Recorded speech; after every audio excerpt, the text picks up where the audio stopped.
The relationship of African Americans and Native Americans in the United States was not always as friendly as history has portrayed. Colonization efforts in the United States introduced European cultures and values to Native Americans. This indoctrination included the use and acceptance of chattel slavery. The modern perception of slavery within Native nations is that slavery was not the same or as brutal as slavery in the white Southern culture.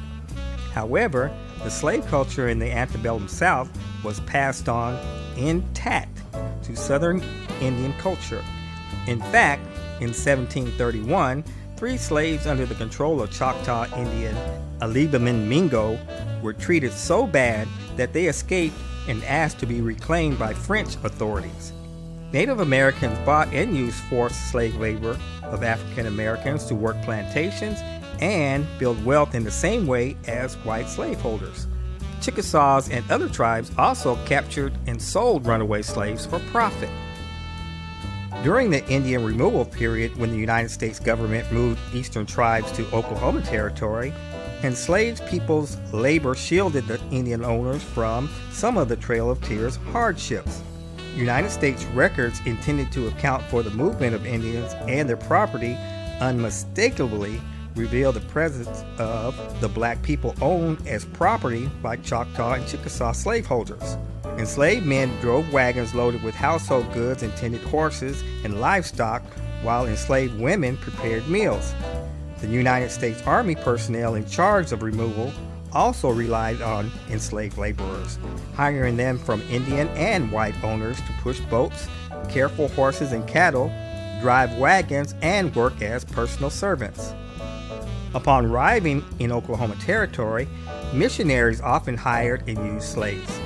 Missionaries defended their actions by insisting that although they were against slavery, they could not impose their belief on Indian slaveholders. Hiring and even purchasing slaves, they argued, ultimately served the greater good. Not only did the practice ensure the mission's continued operation, but also slaves received religious education. Some wealthy slaveholding Indians committed funds from their nation's annuities to cover the cost of running missions. During the American Civil War, Indian nations allied with the Confederate States of America. On June 12, 1861, the Indian nations in Oklahoma Territory entered a treaty with the Confederates that confirmed the legality of chattel slavery and extended the fugitive slave law to the nation, requiring the return of runaway slaves from the Confederacy and pledging to return any runaways from the Indian nations. When the Choctaw and Chickasaw governments allied with the Confederacy in the summer of 1861, they severed their nation's existing treaty relations with the Union. Unlike Creek and Cherokee nations, which split over these issues of slavery and nationalism, the Choctaw and Chickasaw nations remained largely intact. No significant loyalist contingent of Choctaw or Chickasaw men and women appeared in these nations as it did among the Creeks and Cherokees. On April 18, 1864, Indian Confederate troops under the command of Confederate Colonel Tandy Walker battled against the 1st Kansas Colored Infantry at the Battle of Poison Springs in Arkansas. Many members of the 1st Kansas Infantry were infamously brutally killed and mutilated in the battle. Furthermore, at Dokesville near Fort Towson, Oklahoma on June 23, 1865, 2.5 months after Robert E. Lee surrendered at Appomattox, and 4 days after Juneteenth, Cherokee Stan Wadey, the only American Indian to attain the rank of Brigadier General during the Civil War, was the last Confederate general to surrender. When the Civil War was over in 1865, the Choctaw, Chickasaw, Cherokee, Creek, and Seminole each had to negotiate new treaties with the United States. The Choctaws and Chickasaws entered a joint treaty. Preliminary agreements in September 1865 with the final treaties in 1866 called for the abolition of slavery and the extension of citizenship to freed slaves in the Indian nations. The Treaty of 1866 was only the beginning of freedom and citizenship for African Americans in Oklahoma Indian Territory.